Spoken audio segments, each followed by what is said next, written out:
Today, we're looking at battlefield innovation, the kind that nobody expects until footage hits Telegram and everyone goes, wait, they're using what now?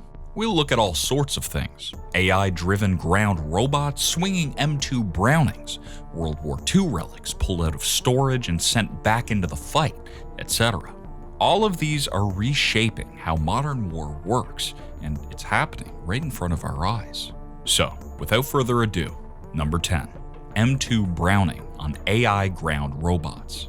When folks picture future war, they jump straight to AI robots, stuff straight out of the Terminator or the Matrix. Except this tech isn't science fiction anymore.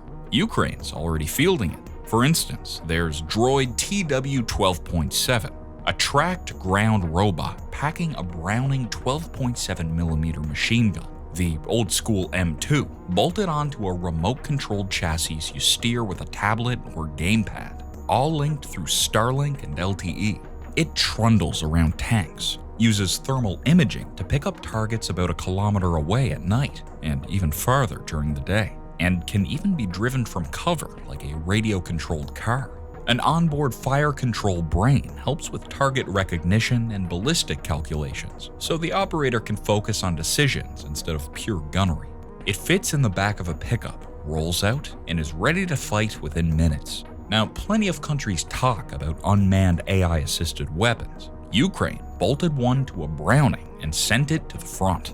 Hey, don't miss what's redefining modern war. Subscribe now for our full breakdown of the top 10 weapons of the Ukraine conflict, from AI-driven killers to Cold War relics back in action. Number 9. Quadcopter RPGs. If the Browning robot is future war, this is pure workshop chaos that actually works. Ukrainian FPV pilots have been strapping PG-7VL warheads from RPG-7 launchers under cheap commercial quadcopters and flying them like low-budget, man-guided cruise missiles. Instead of firing from the shoulder, the RPG round hangs under the airframe. Then, the pilot dives the drone straight into Russian armor from above. Camera footage from those drones shows BMPs and tanks trying to reverse or spray rounds at a buzzing quadcopter that's already locked in. Hits land on open troop hatches, turret roofs, and the thin top armor the original launcher could never touch in a flat shot. When a 2.6 kilo heat warhead goes off right over the turret ring, the result usually isn't subtle. You see bright white flashes, ammo cooking off, crews bailing out in panic.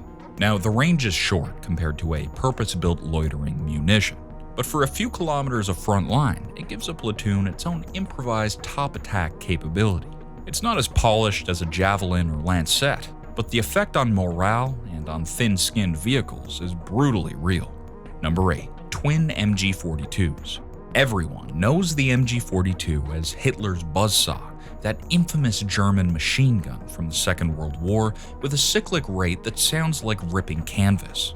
Its post-war descendants, like the Italian Beretta MG42/59 and 7.62 NATO, are very much still alive. Ukraine has taken those Cold War workhorses and done something only a frontline armorer under drone attack would think of, welding two of them together for anti-air.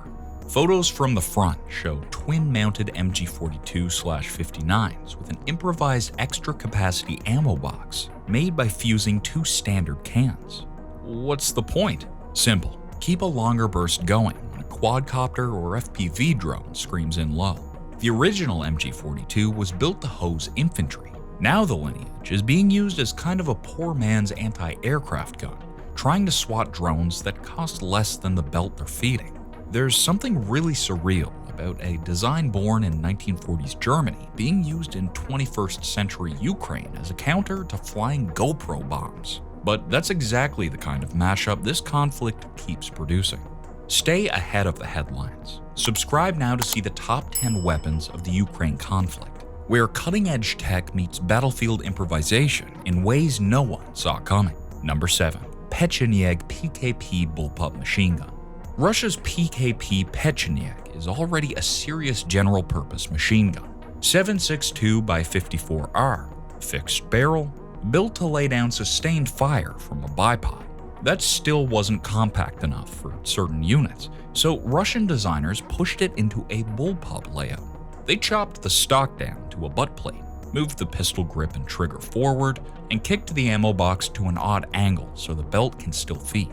On the outside, you get rails, a skeletonized handguard, a modified charging handle, and a gun that's roughly assault rifle length while still firing a full power cartridge. Internally, it's the same as the Pechniak, which means accuracy and durability are solid, and the barrel can survive very long bursts if the gunner is reckless. The trade-off is that you've turned what should be a bipod-supported gun into something people are tempted to shoulder like a rifle. That much weight, that much recoil, and that much muzzle blast so close to the face make it a specialist's tool. On paper, it solves the problem of fighting from cramped vehicles and urban corners. In practice, though, it's a handful, even for experienced machine gunners. Number 6. Degtia Ryov DP-27 Dinner Plate. The DP-27 is one of those guns you expect in a museum display about the Winter War, not in a training class uploaded in 2022. It's a Soviet light machine gun from the late 1920s, chambered in 7.62 by 54R with a top-mounted circular magazine that gave it the dinner plate nickname. Right before the full-scale invasion, a volunteer instructor in Brovary was filmed teaching territorial defense troops how to run the DP-27. These were part-time defenders who often didn't have modern rifles, so any functional automatic weapon was better than nothing. That's the reality of a country mobilizing everyone it can. High-end units get Western rifles and optics. Local defense brigades drag pre-war guns out of storage and learn how to make them work. The DP-27 might be old, but a 47-round pan of 7.62 by 54R is still a serious amount of fire for holding a street or a tree line. Number 5. VM MP UOS Mosin Nagant. The Mosin Nagant shouldn't need an introduction. First issued in 1891, it armed Tsarist infantry, the Red Army conscripts, and it's still a common sight on surplus racks. Mechanically, it's a rugged, slightly clunky 5-shot bolt action with a push-feed bolt, a right-hand 4-groove barrel, and that familiar 7.62 by 54R cartridge. Lift the bolt through 90 degrees, yank it back, feed from stripper clips or loose rounds, and it just keeps going. In the Russia-Ukraine war, this rifle has reappeared in the least romantic way possible. Mobilized Russian troops and proxy forces have been photographed and filmed carrying Mosins in place of modern Kalashnikovs. Sometimes it's the classic 9130, sometimes a scoped variant, but the pattern is the same.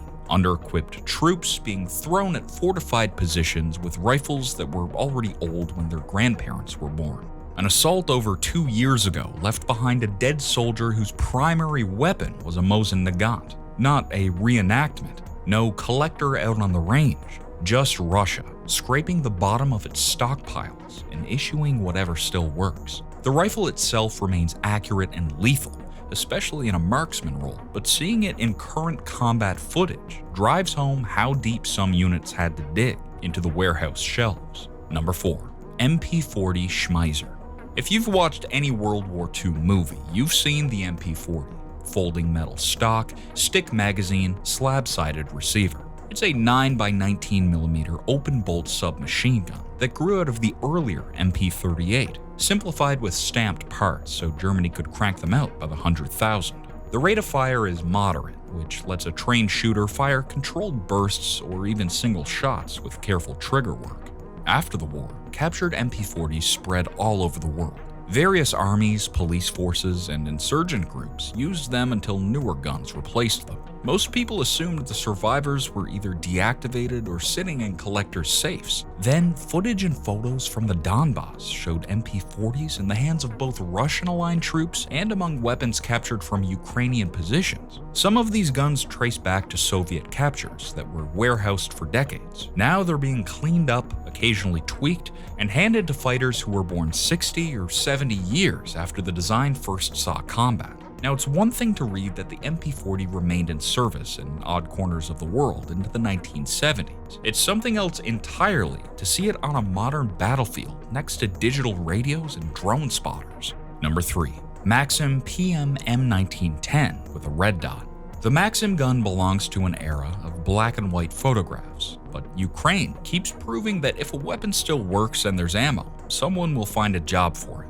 The PM M1910 version is a water-cooled, belt-fed 7.62x54R machine gun dating back to Tsarist Russia. It rode into battle on a wheeled Sokolov mount and could fire as long as the crew kept topping off the water jacket and feeding belts. The same gun showed up in Ukrainian service since the early years of the conflict. It's useful for static defense, trenches, strong points, and urban choke points where you want a gun that can roar all day.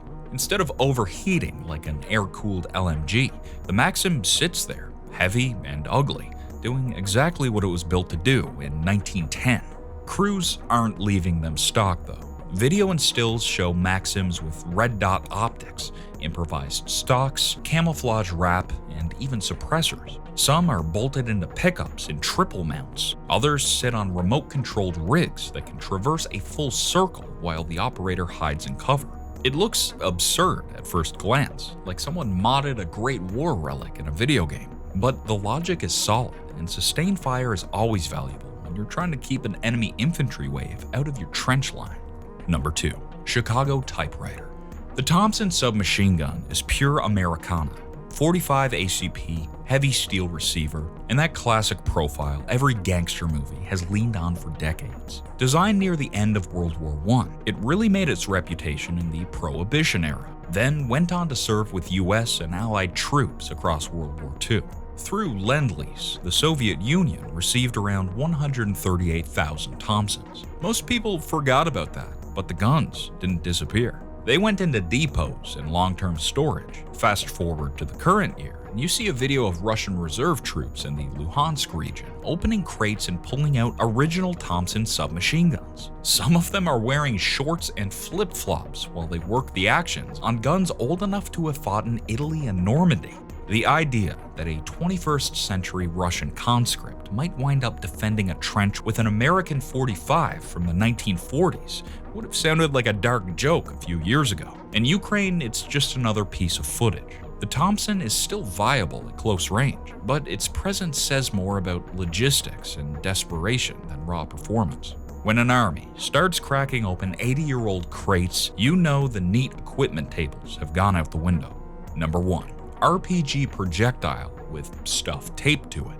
The RPG-7 on its own is scary enough. A standard heat warhead uses a shaped charge to punch a jet of superheated metal through armor, which wrecks vehicles but doesn't throw a lot of fragmentation around. Infantry in the open or hiding behind light cover can sometimes ride out that kind of hit better than you'd expect. Ukrainian soldiers have been documented taking that basic rocket and strapping extra nastiness to it. Photos and clips from the front show RPG projectiles covered in added grenades, loose rounds, or other high explosive charges taped and wired around the nose. The launcher stays the same.